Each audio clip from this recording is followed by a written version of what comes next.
Welcome to Semper Fi. I'm your host, Mark Bonstein, or as I was commonly referred to, Staff Sergeant B. Get to my guest in a second. First, we're going to talk about what happened in history this day, as we do every week. June 23rd, in the Air Force in 1944, in one of the largest airstrikes of the war, the U.S. 15th Air Force sent 761 bombers against the oil refineries at Ramona in Polesta. And in the Marine Corps in 1944 on Saipan, the U.S. 5th Marine Amphibious Corps remained engaged in fighting. The 2nd Marine Division continues to battle on Mount Topacha. I hope I say that right. And in the Army in 1945 on Okinawa, the mopping up of the islands begins with General Stilwell takes command of the U.S. 10th Army in place of General Geiger. And that's what happened on June 23rd. And in the Navy, nothing really happened that day. My next guest, first female on the show, hooray. I didn't think I'd ever get a female on, but you know, finally did. She served in the Army in 1983. So please, with a magazine of 5 rounds, please welcome Rhoda Burr. Thank you. Welcome to the show. All right, we'll start with the basics. Where'd you grow up? Where'd you go to boot camp? And give us a background on you. I'm originally from Topeka, Kansas. Okay. And I went to basic training at Fort McClellan, Alabama. And what, that was in 83, or did you do late entry? No. I did delayed entry from January to August. Okay. And then in August I went in. And where'd you go to boot camp at? What was the name of the base? Fort McClellan. Fort McClellan, okay. Mm-hmm. And how long was training? Oh my gosh, that was from August to... Roughly. From September, October, maybe? Okay. Something like that. It was hot. That's all you remember, right? It was hot. And then I went to Fort Bliss. And what'd you do there? I went to AIT there. The first AIT I went to was for Hawk Missile Crew Member, 16 Delta. Now, how long was that training school for learning for Hawk missiles? 14 weeks. Now, what all did you learn about Hawk missiles in 14 weeks? So much. Very technical? Yes, very technical. They get very technical. They teach you how to put them together if they, happen to come where the pieces aren't shipped right, and you have to replace them or whatever. How to load them, how to put them on the launchers and get them ready for fire, and yeah. So now, at your particular point, when you were getting them ready, did you put the detonators in, or did that happen later on when it got mounted? No, the detonators were put in before it got mounted. Now, the detonators timers, are there different timers on detonators?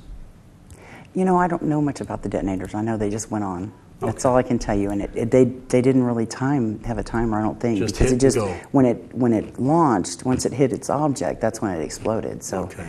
I think it was one of those kind of detonators that just, Unlike the on impact. fragmentation, you don't put a whole lot of, hit the spoon and count. Right, right, yeah. Well, and so it was pretty interesting. It was. And where was that school at? That was at Fort Bliss, Texas. Okay. And all right. Then I spent 4 years doing that. So when you graduated, were you given any stripes, promotions, or you graduated like me, a slick sleeve at the time? No, I was E2. Okay. So and how many stripes is that in the Army? Just one stripe. Okay, with PFC. That's what we call them. Yeah, no. Private first class. Nope, that's an E3 for us. Really? Yeah, that's a stripe and a rocker. Ours is the one stripe with the cross rifles. It's a Lance Corporal. Exactly. Yeah, it's all difficult. It is. Yeah, and I spent about 4 years doing that. It's not too bad. I did most of my time in Germany. Where? Loved it. In Rockenhausen. Okay, because I know a lot of people always talk about Ramstein. No, I was out of Baumholder. But the place where we were, our main place was Baumholder. But our little battery, which was Sea Battery, was in Rockenhausen, which wasn't too far from Kaiserslautern. Okay. And it was a nice place. And how long did you stay in Germany? 2.5 years. Were you married at the time, or? To my first husband. Your first husband? Yeah, it seems like we all have one. Yes. One issue that a sea bag we didn't want. Yeah, it was nice. And then I got back to Fort Bliss. And once we got back, they started phasing out the Hawks and asked us what we wanted to do. And I said, I want to be an... I was tall enough then. When I first went in, I wasn't tall enough to be an MP. I didn't know there was a height requirement. Oh, yeah, you didn't know that, yes. No. When I went in 83, they said you had to be at least 5'5" to be an MP. I had the right scores, just not enough height. Really? Yeah, so... 5'5", I never understood. Well, yeah. So by the time I finished basic, I said, I'm tall enough to be an MP. Why can't I just go to MP instead of Hawk Missiles? But they wouldn't let me. And so at that point I went to be an MP. So now they were fading out those missiles. Yes. To the Sidewinders, or what was replacing I don't know them? what they replaced it with. I don't remember. Because I know when I used to go on Camp Pendleton, I used to go out the back gate, and they had all the bunkers for all the Sidewinder missiles, and that was back in the late 80s. Yeah, I can't remember the name of the one that replaced it. Okay. But they replaced it, so I went to be MP. Now, where did you go to MP school? You spent most Fort of your McClellan, career going to a lot of schools. Back to Fort McClellan, Alabama. And how long was that school? 12 weeks, I think it was. I didn't have to do the basic half. I only had to do the MP half. See, at Anniston, Alabama, there at Fort McClellan, that's MP heaven there. You do the whole thing, basic and AIT there. And so when I switched and went to MP, I just had to go. I finished the last week of their basic with them. I didn't have to do anything really, just sit around and watch. But when they actually started doing the MP training is when I got in, and it took another 7 weeks or something like that. Now, what exactly do you, because I used to hear a lot of people say, when they go to law enforcement outside the military, it's, oh, you were an MP in the military, and, as far as the law enforcement in the civilian world, it's like, oh, you got all these bad habits that we don't do. So what exactly do they teach in military school? Well, they teach you, number one, they teach you the laws. You have to know the laws of the road. You have to know the laws of what people can do and cannot do, Like if there's a call for disturbance, a domestic disturbance, you have to split the couple up. I mean, it's basic, whether it's civilian or military, you have to split them up. Right, that's they still do. Yeah, exactly. But they taught us riot control. We never learned anything about POWs in school at all. Nothing. We had no clue when it come to it. But they taught us everything that an MP should know to, be on a post. Just all the laws and what you do at a gate. We did a lot of gate training. Lots of gate training. I did that in the Philippines. Yeah, barracks duty. But they taught us, like I said, the riot control. They taught us self-defense. I know how to use a baton.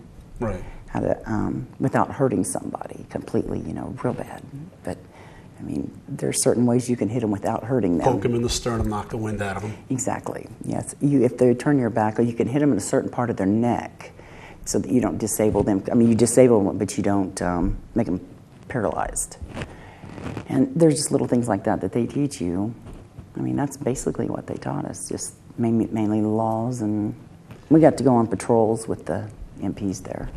So ride-alongs cool. and such. Yeah, Does that come near the end of the academy? Yeah, right near the end. I know our sergeant major, when I was in 3rd Tracks, they used to have us do ride-alongs with the local police in case any of the people we went on in the military, they let us talk to them a little bit, and we had to be in this uniform to do the ride-along. So they called it bird dog, and I don't know, when I was going through DI school, they would have you pair up with the actual drill instructor near your last days of the academy, and they called that bird dogging as well.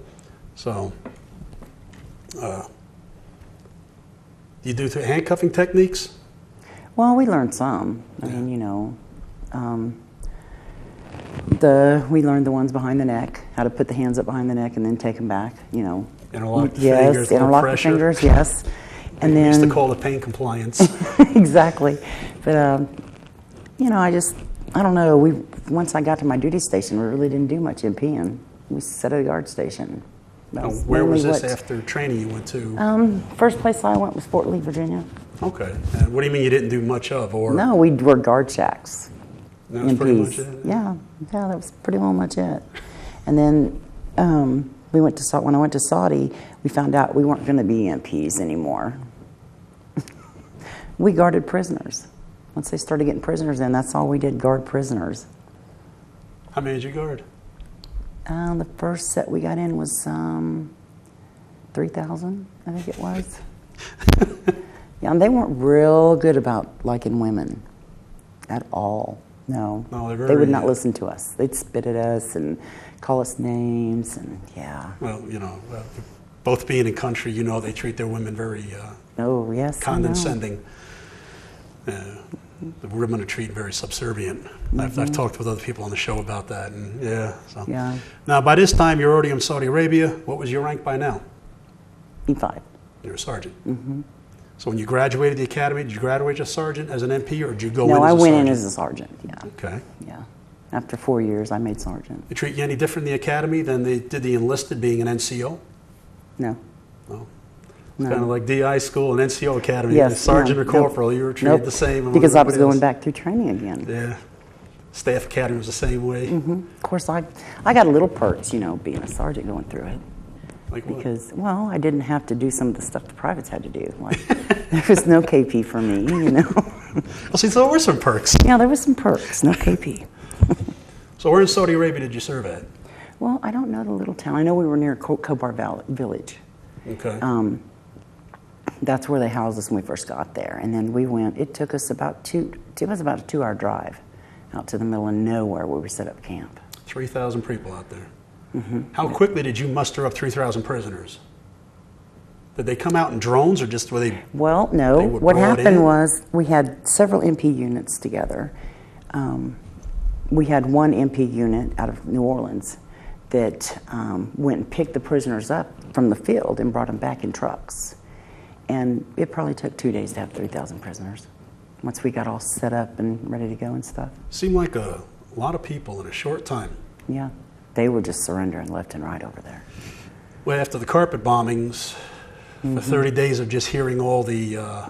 See, we had no clue why they were surrendering. We didn't Thirsty. get we didn't Hungry. get the, oh, I'm sure they were. They ate a lot.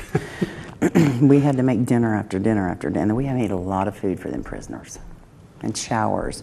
There was a couple from California as prisoners. Really? They got stuck over there when they were visiting when the war broke out.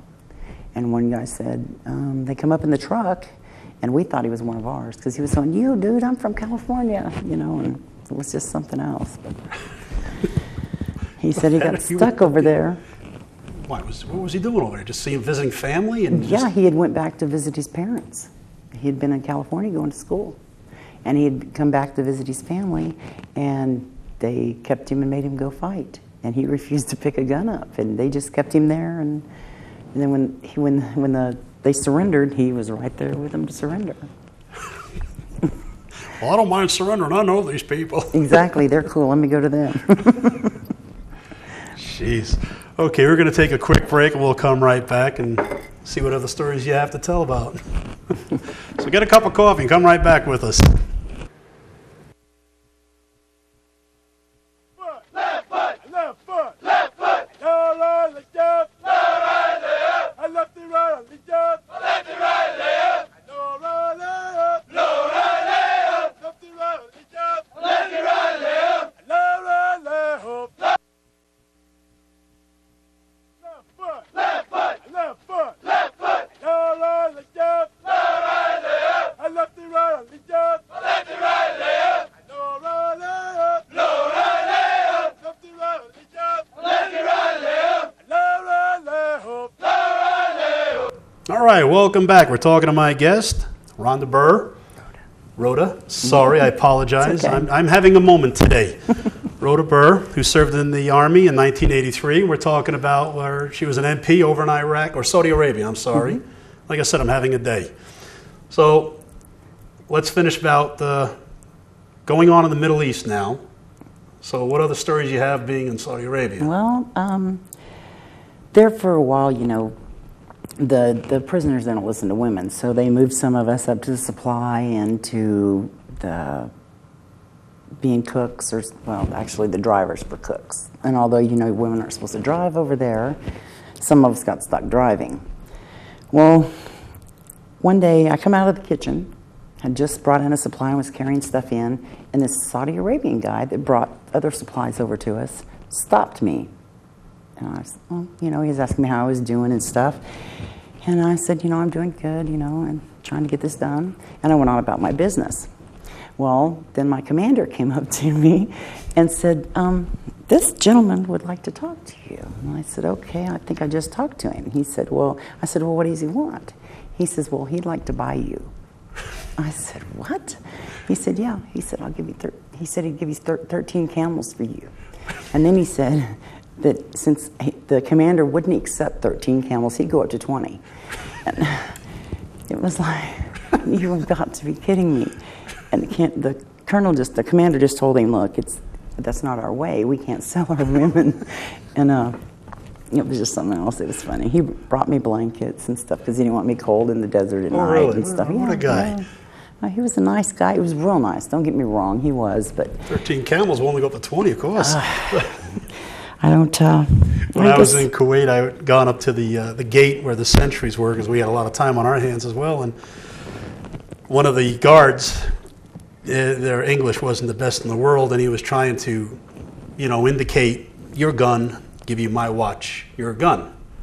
So, and I said, no, don't want to sit behind bars for me to surrender my gun for a watch. It was like, oh, no, it's no problem. I said, well, for you, it's no problem. For us, it's a problem. We sign outfitties, and I'm going to jail over a gun for a watch. I said, that ain't going to happen. Right. They just seem to think that we're just out there as bargain people. The best thing I got when I left that country was a Kuwaiti beret.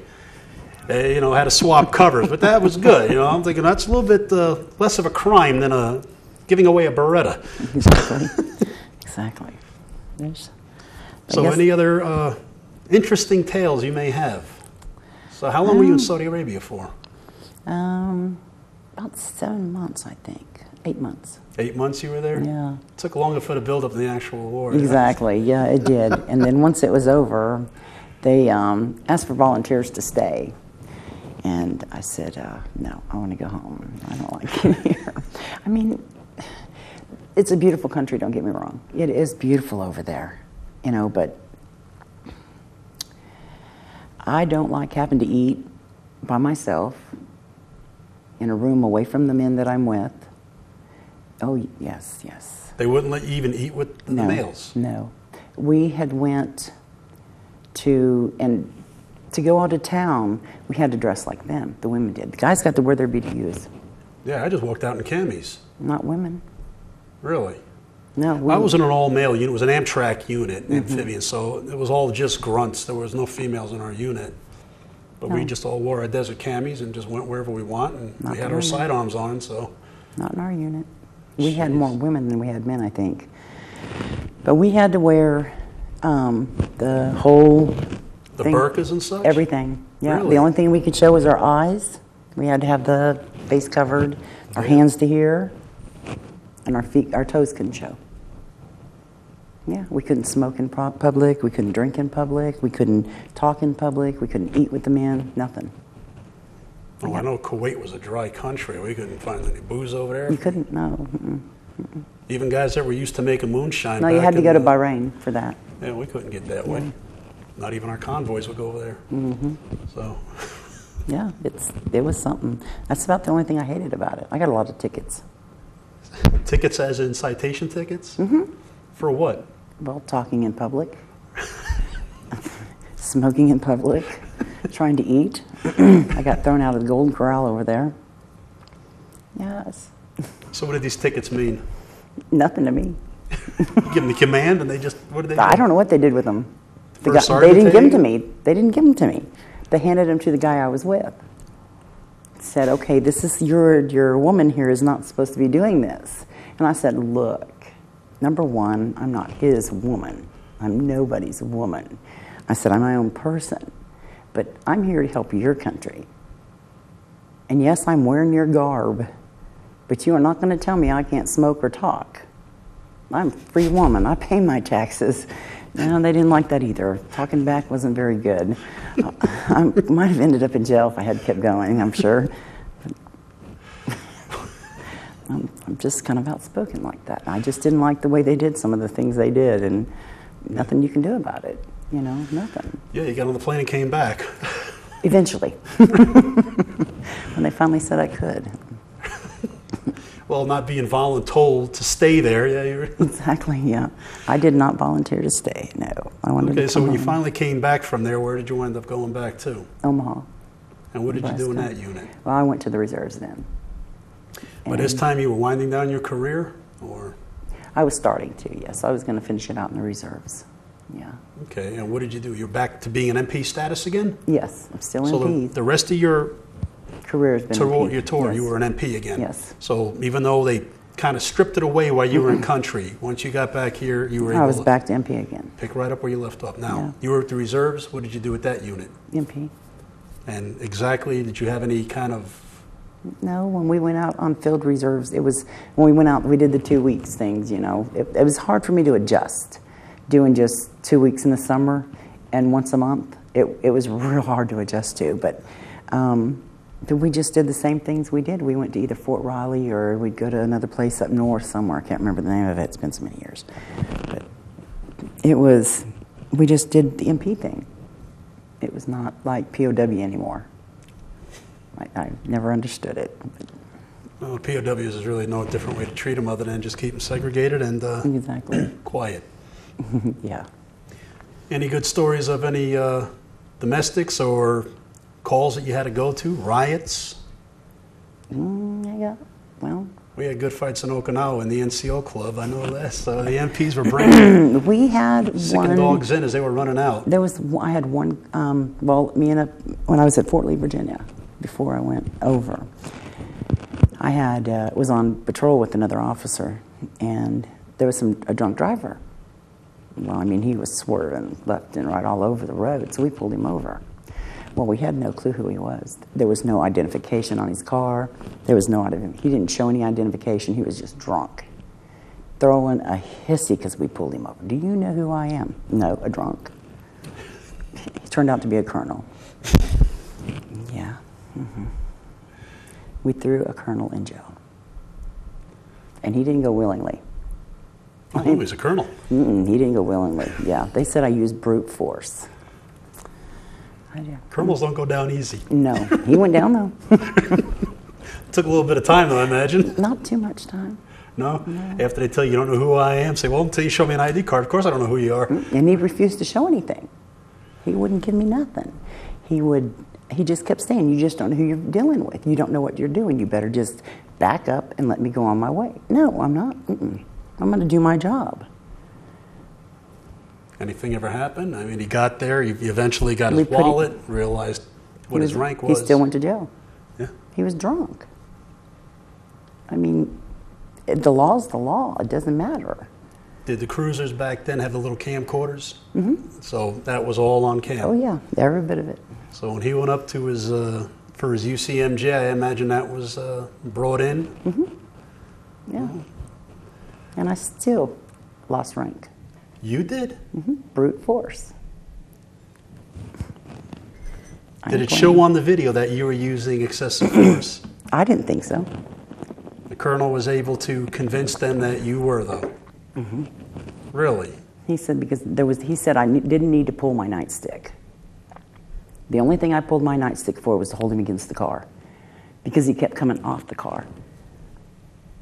Well, you know, you're taught in the academy you got to use what force necessary Exactly. But he said it was brute force. They agreed with him, so. And the judge at the case was a colonel? Mm-hmm. Yeah, I think they went to drink together. I don't know.